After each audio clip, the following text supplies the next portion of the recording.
আমি জানতাম না যে ও কতটা অসহ্যকর। এখন ৮ বছর পরে আমি জানি ও কতটা ইরিটেট। জেনেই ও ডিসাইড করেছে সারা জীবন বন্ধুত্ব রাখবে। হ্যাঁ, সেটা যে বিকজ আমার আমি একটা জিনিস বিশ্বাস করি, বন্ধু বান্ধব মায়ের মতন হয়। কলকাতা শহরটা আমার কাছে একদমই আমার আপন। আমি বড় হয়েছি এখানে, আমার সমস্ত ভালো সমস্ত মন্দ এই শহর জানে, শহর দেখেছে। আমার প্রথম ভালোবাসা, আমার প্রথম হার্ট ব্রেক।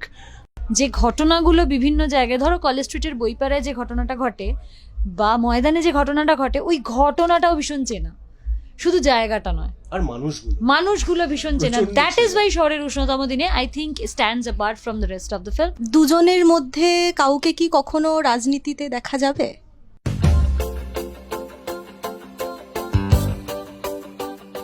নমস্কার, news18bangla.com-এ আপনাদের স্বাগত। আমি রচনা, আর এই মুহূর্তে চলে এসেছি শহরের উষ্ণতম দিনের ট্রেলার লঞ্চের অনুষ্ঠানে। আর আমার সঙ্গে এই মুহূর্তে রয়েছে দর্শকদের কাছে অনেক অনেক ভালোবাসার একটা জুটি, সোলাঙ্কি আর বিক্রম। ওয়েলকাম দুজনকে নিউজ18 বাংলায়। আচ্ছা, প্রথমেই যেই প্রশ্নটা দিয়ে শুরু করব সেটা হচ্ছে, বহু বছর পরে তোমরা দুজন আবার এক ফ্রেমে কিন্তু বড় পর্দায়। তো সেই অনুভূতিটা কেমন? মানে ছোট পর্দায় স্ক্রিন শেয়ার করেছো, খুব ভালোবাসা পেয়েছো, দর্শকদের বহুল জনপ্রিয় হয়েছো, এবং তারপরে আবার একসঙ্গে কাজ এবং বড় পর্দায়, তো সেটা কেমন লাগছে? ভালো লাগছে, অফকোর্স খুবই ভালো লাগছে। অনেক দিন অপেক্ষা করতে হয়েছে দুজনকে আবার একসঙ্গে কাজ করার জন্য, সেটাই ট্রু। 2017-এ শেষ হয়েছিল ইচ্ছে নদী, এবং আমরা 2022-এ এটা শ্যুট করেছি 5 বছর বাদে। অ্যান্ড আমার এটা বলতে একদম আমি জানি যে এটা বলার জন্য আমার পেছনে লাগবে একটু পরেই, but working with Solanki is a pleasure. I have a great time, আমার ওর সঙ্গে কাজ করতে খুব ভালো লাগে।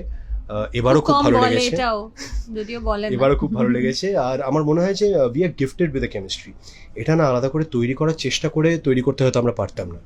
আমরা ইচ্ছে নদী যখন কাজ করা শুরু করলাম তখনই আমাদের মনে হয়েছিল যে মানুষের আমাদের কেমিস্ট্রি খুব ভালো লাগছে, আর আমাদের একটা ন্যাচারাল কেমিস্ট্রি কাজ করে অন স্ক্রিন। আর শহরের উষ্ণতম দিনেতে কাজ করতে গিয়ে আমার মনে হলো যে সেটা হারিয়ে যায়নি, এতগুলো বছর পরেও হয়তো একই রকম আছে বা আরও বেটার হয়েছে, কারণ আমরা মানুষ হিসেবে অনেক বেশি পরিণত হয়েছি, আমরা অভিনেতা হিসেবেও পরিণত হয়েছি বলে আমার মনে হয়। তো সেদিক দিয়ে আমাদের কেমিস্ট্রিটাও আগে থেকে অনেক বেশি ম্যাচিওর হয়েছে। এটাই বলার, আলাদা করে আর অন্য কিছু বলার নেই। আমিও I am very happy that I got to work with him. এবং ওর সাথে যেহেতু আমার একটা এমনি এত বছরের বন্ধুত্ব আছে, যখন আমরা ইচ্ছে নদী শুরু করেছিলাম তখন আমাদের বন্ধুত্বটা শুরু হয়েছিল, তখন একে অপরকে এতটা চিনতাম না। আমি জানতাম না যে ও কতটা অসহ্যকর। এখন ৮ বছর পরে আমি জানি ও কতটা ইরিটেট। জেনেই ও ডিসাইড করেছে সারা জীবন বন্ধুত্ব রাখবে। হ্যাঁ, সেটা যে বিকজ আমি একটা জিনিস বিশ্বাস করি, বন্ধু বান্ধব মায়ের মতন হয়। So you just accept them with all their flaws and everything, and that's what the beauty of friendship is about. So ওর সাথে আমার ৮ বছরের একটা বন্ধুত্ব, এবং আমার মনে হয়েছিল যে আমাদের যেটা ও বললো যে আমাদের কেমিস্ট্রিটা এতটা ন্যাচারাল, এতটা ফ্রি ফ্লোয়িং, যে সেটার জন্য একটা সেরকম স্ক্রিপ্টের খুব দরকার ছিল ইচ্ছে নদীর পরে। কারণ আমি ওর সাথে কাজ করেছি, ও আমার সাথে কাজ করেছে, আমাদের অবভিয়াসলি একে অপরের সাথে কাজ করে ভীষণ ভালো লেগেছে, আমরা আবার কাজ করতে চাইবো, সেটা তো স্বাভাবিক। কিন্তু সেরকম একটা স্ক্রিপ্টেরও প্রয়োজন ছিল, কারণ আমাদের কাছে ইচ্ছে নদীর এই জুটিটা, অনুরাগ মেঘলা বা বিক্রম সোলাঙ্কির এই জুটিটা আমাদের কাছে খুব special. So we wanted to preserve it, এবং দর্শকদের কাছে যে মানুষ আমাদের এত ভালোবাসা দিয়েছে তাদের কাছে, কারণ না হলে এত বছর পরেও একই রকম উন্মাদনাটা থাকে না। তো সেটার প্রতি জাস্টিস করাটাও একটা খুব ইম্পর্টেন্ট, এটা একটা দরকার ছিল যে we come up with something which is equally beautiful or more beautiful. So শহরের উষ্ণতম দিনে সেরকম একটা স্ক্রিপ্ট দুজনের পরই আমাদের একদিন, আমরা কোনো সময় নিই, সেম ইয়ার, আমি যেদিন শুনেছি ফার্স্ট দিন শুনেছি, হাফ গল্পটা শুনেছি। আচ্ছা, এই স্ক্রিপ্ট আর বন্ধুত্ব, এই দুটো থেকেই পরের প্রশ্নটা যদি করি, যে শহরের উষ্ণতম দিনের গল্প বা চিত্রনাট্য সম্পর্কে আমরা যেটুকু শুনেছি, যে কলকাতা, আমাদের শহর কলকাতার নস্টালজিয়া, শহর কলকাতার প্রেম, আড্ডা, বন্ধুত্ব। তো তোমাদের কাছে কলকাতার প্রেম, কলকাতার আড্ডা, কলকাতার আমরা যারা কলকাতায় থাকি বা থাকি না, কলকাতা ছেড়ে বাইরে চলে গেছি, তাদের কাছে তারা সবাই বলে যে কলকাতার একটা আলাদা টান আছে, কলকাতার একটা আলাদা মায়া আছে এক্স্যাক্টলি। তো সেটা কাটিয়ে ওঠা যায় না, বারবার ফিরে আসতে ইচ্ছা করে। তো সেটাই সম্ভবত এই সিনেমাতে দেখানো হবে বা হতে চলেছে। তো তোমাদের কাছে পার্সোনালি কলকাতার প্রেম, কলকাতার ফ্রেন্ডশিপ, কলকাতার টান, এই বিষয়গুলো কেমন? কিভাবে কাটিয়েছো তোমরা? লাইমলাইটে আসার আগের কথা বলছি। আগে এবং পরেটাও বলবো। কলকাতা শহরটা আমার কাছে একদমই মানে আমার আপন। আমি বড় হয়েছি এখানে, আমার সমস্ত ভালো সমস্ত মন্দ এই শহর জানে, শহর দেখেছে। আমার প্রথম ভালোবাসা, আমার প্রথম হার্ট ব্রেক, আমার প্রথম কাজ, আমার প্রথম টেলিভিশনে আসা, সিনেমায় আসা, নিজেকে বড় পর্দায় দেখা, সবটা তো এখানেই। সুতরাং এমন কিছু নেই যেটার সঙ্গে এই শহর ওয়াকিবহল না। প্রেমও তার মধ্যে অবভিয়াসলি একটা।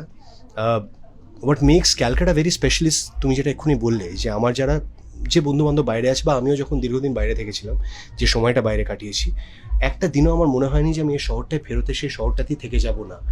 আমার সবসময় মনে হয়েছে যে এই শহরটাতেই কোনো একদিন আবার ফেরত আসবো এবং এই শহরটাতেই থাকবো।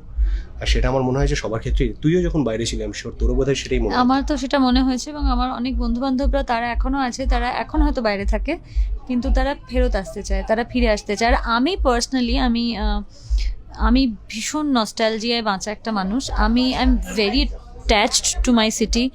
আমি অনেকে আমার বন্ধু বান্ধবরা হয়তো বলে যে উফ গরমটা ভীষণ বেশি, আমিও হয়তো বলি, আমি বলি প্রত্যেকদিন প্রত্যেক দিন আমি ঘ্যান ঘ্যান করবো, রোজ আমি রেগে যাব, বৃষ্টি কিন্তু তবু সিনেমার নাম কিন্তু শহরের উষ্ণতম দিনে। তার থেকেও বড় কথা, কলকাতা শহরে বৃষ্টি পড়লে আমার মন ভালো হয়ে যায়।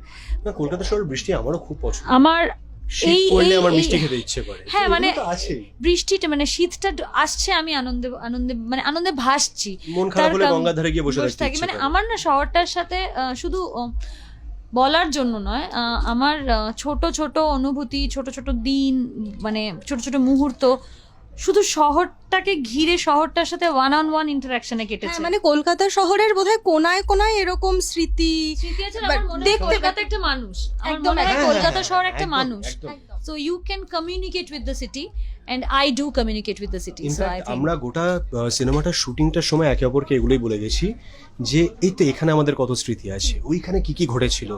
এইরকম একটা সিচুয়েশন যেটা ধরো অনিন্দিতা বা ঋতুপানের জীবনে হচ্ছে, সেটা তো আমাদেরও হয়েছে। The film is so relatable, the characters are so relatable, that is what I think makes the film even more special. মানে শহরের উষ্ণতম দিনে এই কারণেই আমাদের খুব কাছের, যে এই প্রত্যেকটা মানুষ যারা এই সিনেমাটার মধ্যে আছে, আর তাদের প্রত্যেকটা মুহূর্ত আমাদের চেনা। হ্যাঁ, এটা আমি জাস্ট আরেকটা জিনিস অ্যাড করতে চাই। ধরো বাংলাতে যে কটা ছবি হয়, মোটামুটি অনেক ছবি কলকাতাতেই শ্যুট হয়। হোয়াট মেক্স শহরের উষ্ণতম দিনে স্পেশাল ইজ যে ঘটনাগুলো ঘটে, যে ঘটনাগুলো বিভিন্ন জায়গায়, ধরো কলেজ স্ট্রিটের বইপাড়ায় যে ঘটনাটা ঘটে বা ময়দানে যে ঘটনাটা ঘটে, ওই ঘটনাটাও ভীষণ চেনা, শুধু জায়গাটা নয়, আর মানুষগুলো ভীষণ চেনা। দ্যাট ইজ ওয়াই শহরের উষ্ণতম দিনে I think stands apart from the rest of the film, মানে rest of the films stands apart. It's makes it so special and so close to our heart. হ্যাঁ, আমার মানে পরের প্রশ্ন এটাই ছিল যে এখন মানে এই বন্ধুত্ব, প্রেম, এসব নিয়ে তো অনেক সিনেমা, অনেক কিছুই হচ্ছে, তো এটাই জিজ্ঞাসা করতাম। সেটা বাংলায় খুব যে হচ্ছে তা না। আমরা নিজেরাও আলোচনা করছিলাম যে আমি শেষ কবে বাংলায় কোনো এমন সিনেমা দেখেছি যেটা প্রেম, ভালোবাসা এবং বন্ধুত্বের উপর নির্ভর করে গোটা সিনেমাটাকে বোনা হয়েছে। একটা সিনেমার একটা ভাগ প্রেম থাকতেই পারে, বন্ধুত্ব থাকতেই পারে, কিন্তু একটা গোটা সিনেমা বোনা হয়েছে এই শহর এবং শহরের আশেপাশে প্রেম এবং বন্ধুত্ব নিয়ে। আমার রিসেন্ট টাইমসে খুব একটা মনে পড়ে না। শহরের উষ্ণতম দিনে আমার এক্স্যাক্টলি মানে আমার কাছে পুরো ডায়েরির পাতার মতন, জানো তো, মানে ডে টু ডে ডায়েরিতে যেরকম আমরা লিখি, অনেকটা সেরকম, মানে চরিত্রগুলো থেকে শুরু করে, জায়গাগুলো থেকে শুরু করে, যেটাও বললো যে প্রেম, বন্ধুত্ব, শুধু এইটাকে কেন্দ্র করেই, বন্ধুত্ব এবং এই শহরটা, শুধু এইটাকে কেন্দ্র করেই এতগুলো ছেলে মেয়ে তাদের জীবন কিভাবে পাল্টে যাচ্ছে, চেঞ্জ হচ্ছে, তাদের ডায়নামিক্সগুলো চেঞ্জ হয়ে যাচ্ছে, সবটা মিলিয়ে একটা ছবি। সো আমার মনে হয় এটা খুব ডিফারেন্ট, এটা খুব ইউনিক।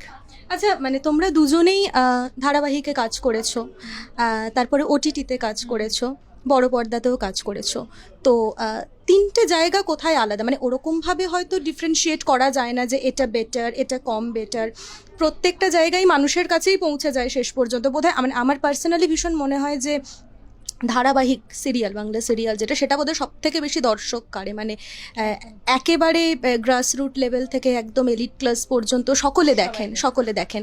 তো সেক্ষেত্রে মানে তোমাদের পার্সোনালি কি মনে হয় যে এই তিনটে প্ল্যাটফর্মে কাজ করে তোমাদের তৃপ্তি কোথায় বেশি আসে, বা একটা হয় না যে মানে সকলেরই যেমন জব স্যাটিসফ্যাকশন বলে একটা ব্যাপার থাকে। ওরমভাবে না তৃপ্তি কোথায় বেশি আসে বলাটা আমার মনে হয় খুব ডিফিকাল্ট। আমি জানি যে সোলাঙ্কিও এগ্রি করবে, কারণ সব থেকে ইম্পর্ট্যান্ট অ্যাজ অ্যান অ্যাক্টর আমাদের কাছে হচ্ছে এমন প্রজেক্টের সঙ্গে যুক্ত হয় যে প্রজেক্টগুলো মানুষ ভালোবাসতে পারবে, এবং সেটা যদি টেলিভিশনে হয় তাহলে টেলিভিশনে, যদি ওটিটিতে হয় ওটিটিতে, সিনেমার ক্ষেত্রে সিনেমায়, but we really want to do projects that people will fall in love with. And I will also fall in love with.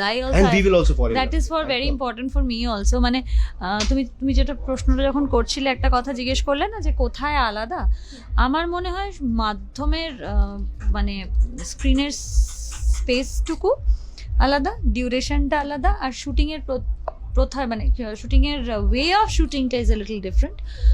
কিন্তু অভিনেতা হিসেবে যখন আমরা কাজ করি আমরা তখন সেটা আলাদা হয় না। এবং প্রত্যেকটা স্ক্রিনে, যেহেতু আমি 3টে স্ক্রিনেই কাজ করেছি, ইনফ্যাক্ট 4টে, কারণ আমি স্টেজেও 2টো শো করেছিলাম, তো আমার মনে হয় প্রত্যেকটা মাধ্যমের না আলাদা একটা চার্ম আছে, টেলিভিশনের একটা আলাদা চার্ম আছে, যে কারণে চার্মটা আছে বলেই গত 10 বছর আমি টেলিভিশনটা করতে পেরেছি এবং ভালো ভালো কাজ করেছি। সিমিলারলি যখন ছবিও করেছি, বড় পর্দায় নিজেকে দেখা এবং বড় পর্দার একটা আলাদা মায়া আছে, সেই মায়াটা একটা জেনারেশন বিশ্বাস করবে আমি শিওর। হ্যাঁ, মানে বড় পর্দা শুধু নিজেকে দেখা নয়, এমনি সিনেমা দেখতে ভালো লাগে, আমরা যারা সিনেমা ভালোবাসি। তো এবারে একটাই শেষ প্রশ্ন, সেটা দিয়ে শেষ করব। সেটা হচ্ছে দুজনের মধ্যে কাউকে কি কখনো রাজনীতিতে দেখা যাবে ভবিষ্যতে, ইচ্ছা আছে? দেখো, আমি জীবনে কোনো কিছুতেই মানে never say no is something that I believe in, বা নেভার সে নেভার। কারণ ভবিষ্যতে কী হবে আজ থেকে 10 বছর বাদে, 15 বছর বাদে, আমি তো জানি না, আমি কী করে কমেন্ট করবো। এই মুহূর্তে দাঁড়িয়ে না, আমার মনে হয় না যে আমি এক্ষুনি সেই স্পেসে রয়েছি যেখানে আমি রাজনীতি এক্সপ্লোর করতে পারবো। আমার ম্যাচিওরিটিও সেই রকমভাবে নেই। রাজনীতি খুব ডিফিকাল্ট একটা কাজ, মানে রাজনীতির অংশ হওয়া বা মানুষের জন্য কাজ করতে পারা ইজ নট সামথিং যেটা আমার এই মুহূর্তে চিন্তাভাবনার মধ্যে রয়েছে। ভবিষ্যতে যদি কোনোদিন মনে হয় যে আমি সেই হেড স্পেসে আছি, তাহলে নিশ্চয়ই। আর তুমি? I am a very political person. মানে আমি পার্সোনালি ভীষণ পলিটিক্যাল বিলিফস তো অবভিয়াসলি আমি এমনি তো মানে আমি পড়াশোনা করেছি রাজনীতি নিয়ে, so I'm a very political person, but for me politics is very personal. So আমার রাজনীতি আমার ভীষণ ব্যক্তিগত একটা জায়গা। তুমি যেটা জিজ্ঞেস করলে অ্যাক্টিভলি পলিটিক্সের মধ্যে আমি ইনভলভ হতে চাই কিনা, না।